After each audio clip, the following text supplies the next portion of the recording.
Estamos de vuelta aquí en No Hay Derecho. Yo lo anuncié antes de la pausa, pero muy temprano cuando hacían los comentarios también. Tenemos la grata visita de Julio Kotler el día de hoy. Es, creo yo, sin duda a equivocarme, el principal intelectual que tenemos, sociólogo, que ha, digamos, sido a través de su vida académica e intelectual, planteando una serie de temas serios y profundos, algunos institucionales, otros más culturales, que dan cuenta de lo que somos como país y hacia dónde podríamos llegar y cuáles son los aspectos también que impiden que podamos avanzar en algunas materias. Yo he tenido la gentileza de venir esta mañana para hablar, porque hay varios temas donde su opinión va a ser, como siempre, muy interesante. Doctor Julio Kotler, es un gusto saludarlo. Muy buenos días. Buenos días. Gracias por haber venido esta mañana. Bueno, quisiera comenzar hablando sobre hechos coyunturales que son inevitables para tratar de ir al fondo en algunos de ellos, para ver un poco las causas. Lourdes Flores el fin de semana ha dicho que antes con Alan García no podía ir ni a la esquina, pero ahora, digamos, hasta podría comulgar con él. Alan García inmediatamente ha tomado la flor y ha entregado un ramo. Ha dicho, esa es una expresión muy nítida del socialcristianismo y siempre nosotros hemos compartido un poco la visión del país. ¿Cómo se llama eso? ¿Cómo se llama eso? Bueno, todos estamos cambiando, ¿no? Hay enroques sorpresivos, sorprendentes, y este es uno más de eso. Se prepara para la campaña, Lourdes le limpia la cara, Alan se lo agradece, y hay un intercambio de favores. Así que yo creo que eso es lo que tenemos por delante. Aquí no hay principios ideológicos ni nada que tenga que ver con eso. Ahora, entonces, ¿le parece que no es una afirmación en vacío, sino es, en términos políticos, para la realidad política nacional, posible? Sí, claro. Vamos a tener y tenemos las configuraciones y las alianzas que podrían en otro momento decir que serían inverosímiles. En la actualidad usted no tiene por qué pensar en eso. Es de otra manera decir que son alianzas o coaliciones oportunas, por no decir que son oportunistas.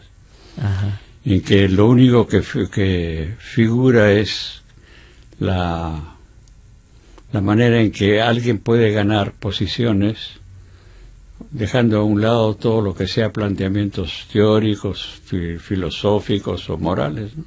Ahora, pero ese pragmatismo ha tenido en la historia del país, digamos, para no irnos muy lejos en la historia reciente, varias expresiones. Solamente cito una que tiene que ver con Lourdes Flores, ahora que ella ha sido la que ha lanzado esto de la alianza, su apoyo a PPK en el último proceso. El propio PPK dijo, este es un sancochao, expresando un poco la diversidad. Claro que en la práctica, ya en el Congreso, muy rápidamente se diluyó, porque efectivamente no había una ligación muy fuerte. ¿Por qué si ya fracasó? ¿Por qué si insiste, digamos, en una cosa de esa naturaleza? Porque busca la manera de situarse mejor en el tablero político. No hay otra cuestión. A mí lo que me gustó mucho fue las declaraciones del gerente del Banco de Crédito. Todos los candidatos son iguales. Así ha dicho, PPK, Keiko... Es decir, la base fundamental de las políticas en el Perú, las políticas económicas, el mantel está servido, no cambia, todo lo demás son accesorios, agregados y accesorios, ¿no? Entonces... o sea, es decir, la política en la práctica no tiene... No hay partidos relevancia políticos. Ajá. Entonces la política en ese momento es quién jala más electorado para poner a mi gente, para ponerme a mí y a mi gente en posiciones estratégicas. Eso es todo.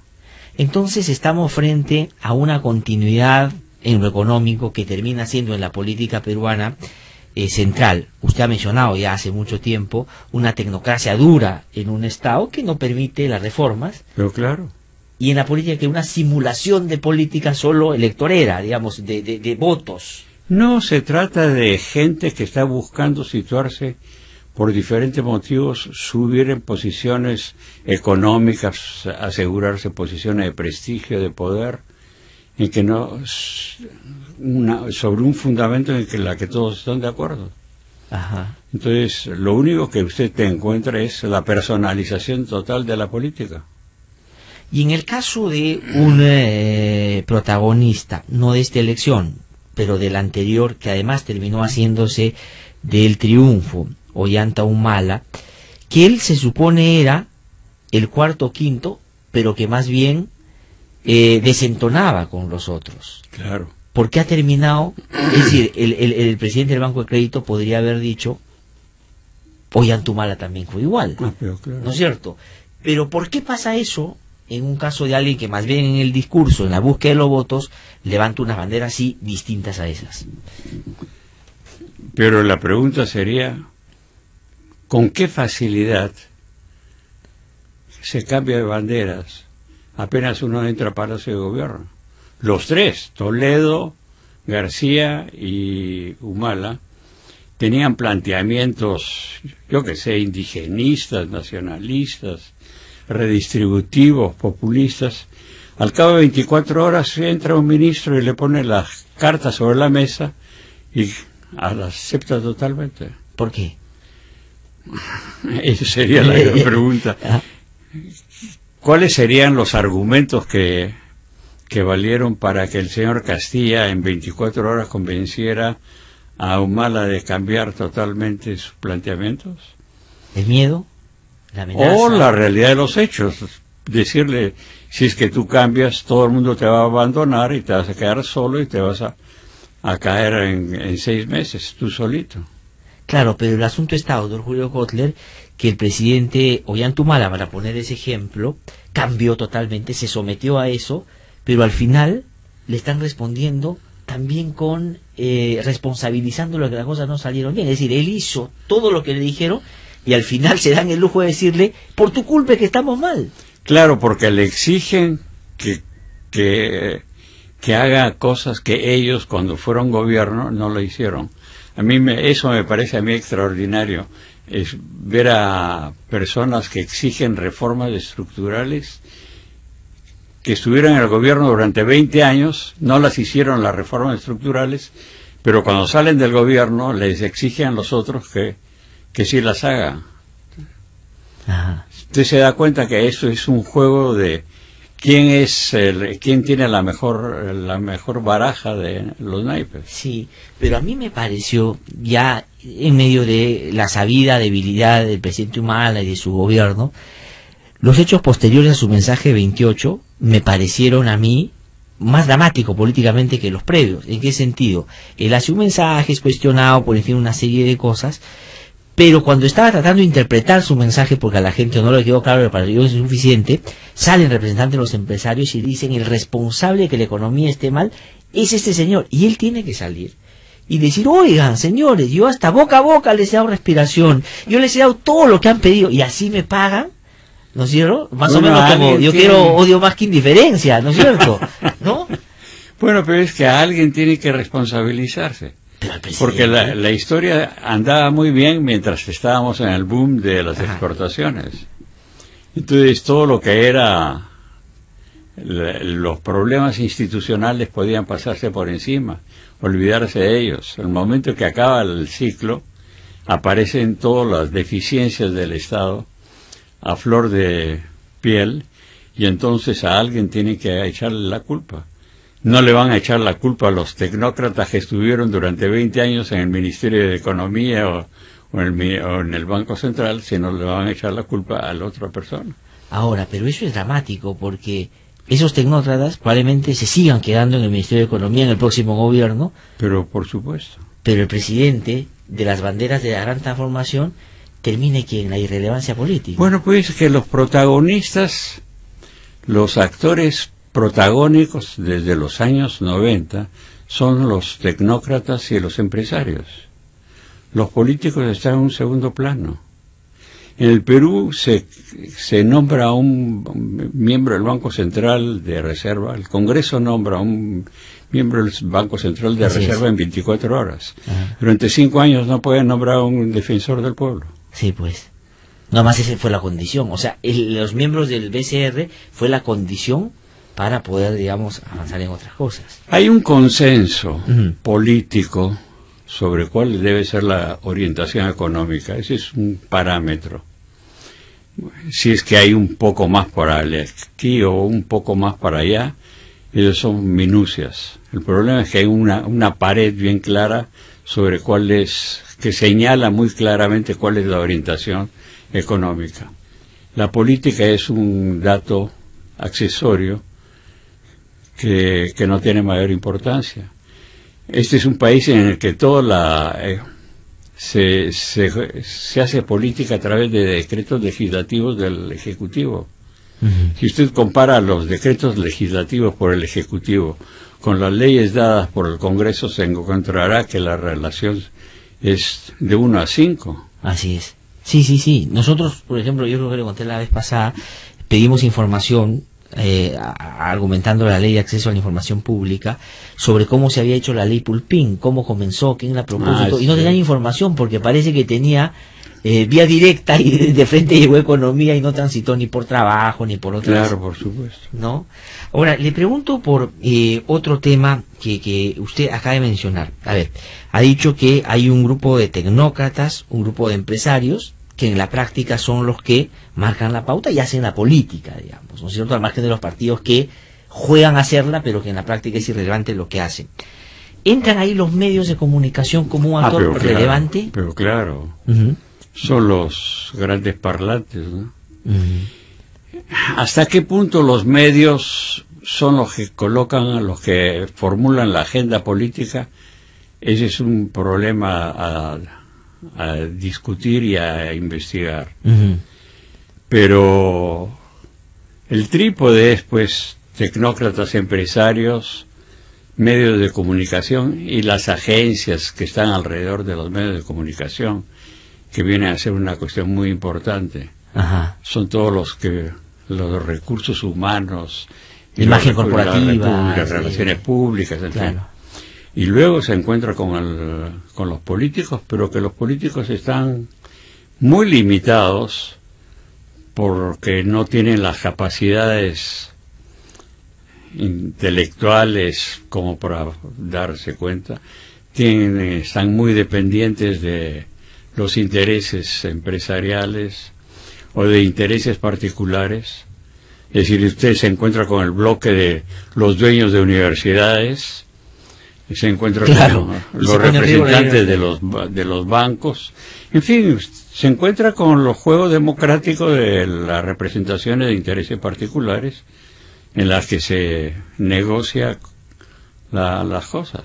Ahora, pero en ese esquema, y yo digo, y siempre pensando desde una perspectiva institucional, porque ese creo que es el gran déficit, ¿no es cierto?, el déficit institucional, es el siguiente, es un drama, porque si estos son los que hacen la política, ¿de qué sirve ser democráticamente elegido? Es decir, el presidente tiene que tener alguna importancia, la política es que no hay partidos políticos. Ajá. Entonces, cuando usted se encuentra con que no tiene partidos políticos, usted llega a Palacio y se encuentra solo. Claro. Se encuentra con el entorno palaciego. Entonces, son 20 personas las que están ahí. ¿Quién representa qué cosa? Claro. Los parlamentarios, ¿con quién tienen que trabajar? ¿De quién reciben indicaciones y a quién dan indicaciones? Entonces se encuentra con que son personas, creo que es Meléndez el que ha escrito sobre la soledad de la política. Son todos individuos que están en el aire o pegados en el techo sin tener ninguna conexión con la realidad de las cosas. Y a Ollanta le pasó eso temprano. Y entonces lo que resulta es que cuando sale una decisión que de repente va en contra del sentir, del estado de ánimo, del sentir de la población, hay un bombazo, como la ley Pulpín, pasa eso y todo regresa a la normalidad. Claro, y digamos, se rompe el adormecimiento, pero luego llega la calma y la cosa continúa. Continúa igual, no hay ningún cambio. Y la disputa del 2016 va a incorporar centralmente en el debate, digo, elementos de continuidad o de cambio. Porque hay un sector que también, ¿sí? O sea, no va a haber espacio ni juego para... Pero ¿usted cree que en estos 2 meses el Congreso va a cambiar las reglas electorales? ¿Por qué no la cambia? Porque esa es una cosa que uno... O sea, empiezan a cambiar pequeñas cosas, y yo lo que he sostenido es, todo aquello que no los afecte a ellos lo van a cambiar. No. Pero el día ¿Por que... qué? No, o sea, el día que... No, toque van la a cosa- dedicarse a las comisiones de fiscalización. Ajá. Es ahí donde ellos aparecen en la televisión. Es ahí cuando tienen micrófono. ¿Para qué les interesa ir las reglas electorales? ¿Qué cosa ganan con las leyes electorales? ¿Van a ganar audiencia? No. No, más algunos de ellos, en un contexto Sí, institucional claro, serio, algunos desaparecerían. de ellos van a tener principios y van a considerar intereses nacionales y la gran pompa, pero por lo demás la mayoría no está en eso. No Ahora, hay y si la política no está haciendo lo que debe en un Estado democrático como el nuestro, porque no hay partidos, usted ha dicho, doctor Julio Kotler, hace un rato que la gente que se vincula a la política busca, entre otras cosas, ubicarse mejor, un ascenso social, un protagonismo fácil en ese sentido. El caso de Nadine Heredia, le quiero preguntar concretamente, ¿cómo lo define? Ya no solo por lo que hemos visto en su papel como primera dama, como presidente del partido, sino por todo lo que se discute en torno a lo que podrían ser eventos inclusive ilegales que pueden desprenderse de las agendas y otras cosas que se discuten. ¿Le da credibilidad a eso? ¿Le parece que están en un apremio serio? Es que yo creo que es un ejemplo muy claro del déficit institucional que tiene el Perú. No puede ser posible que la esposa del presidente pueda hacer todas esas cosas sin que hace 5 años o 4 años fiscales de la nación, Contraloría de la Nación o otro tipo de instituciones no haya puesto en claro cuáles son los límites en los que ella puede participar. Esa es una cuestión de carácter institucional. ¿Por qué es que tuvimos la gran corrupción durante la época de Montesinos? Porque no había control y no había rendición de cuentas. Lo mismo sucede en todos estos periodos. Pero, doctor Kotler, en la época de Montesinos había una dictadura. Y la Pero pregunta es por qué en exactamente por eso. democracia no se ha podido... Bueno, pero es que hacer ese es eso. el déficit institucional que tenemos en la democracia. Ajá. El caso de Álvarez en Ancash es un escándalo. ¿Qué cosa me quiere decir? ¿Cómo es que está organizada la Contraloría para que esto haya sucedido? Porque los fiscales los encargados de la Contraloría dependían del mismo Álvarez, con lo cual no iban a dar ninguna información Ajá. al centro de la Contraloría. Dependían más del mismo presidente de la región que del Estado central. Entonces, usted lo que se encuentra es con que es un ejemplo muy claro que tiene que desarrollar, tiene que fortalecer las instituciones. Ahora, Nadine Heredia entonces sobrepasó el marco institucional que le daba cobertura a su esposo, que era el presidente, No sé. y políticamente le generó problemas. Pero ahora hay además acusaciones que ya no son de ese tipo, sino que pueden devenir en actos de corrupción que se cometieron en los Pero últimos claro. tiempos.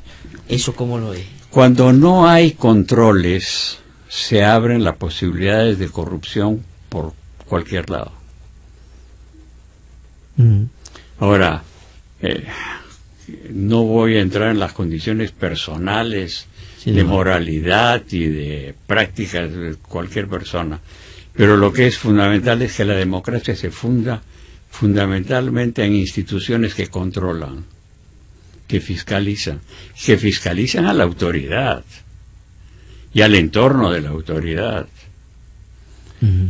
Pero si es que usted no tiene eso y no hay principios de morales que la protejan, entonces se va a encontrar necesariamente que va usted a encontrar con canales de corrupción. De ilegalidad. Y en el Perú la tolerancia a la corrupción es increíble. Sí. Ahora, pero le quería... ¿Usted ha escuchado lo del rector de una universidad cuando dice será inmoral, Pero no es ilegal. Pero no es Y ilegal. que es miembro del Consejo de la Magistratura. Y que lo pueda decir tan Exactamente. tranquilamente, eso es fascinante. Eso es fascinante. No hay vergüenza, Ajá. que es la última trinchera. Porque al fin y al cabo en otras partes ustedes encuentran con que hay alguien que ha cometido uno de esos actos de inmoralidad. Bueno, el sujeto con vergüenza renuncia, desaparece por un rato. Acá no. Lo reivindica. Acá es vivazo el tipo. Claro, reivindica, dice, sí, pues sí, Sí, será pues, inmoral, ¿sí? Pero no es ilegal. Eso Que me me cuido de lo parece. formal, Ese es pero- para citarlo, esa es una cita clásica para mí.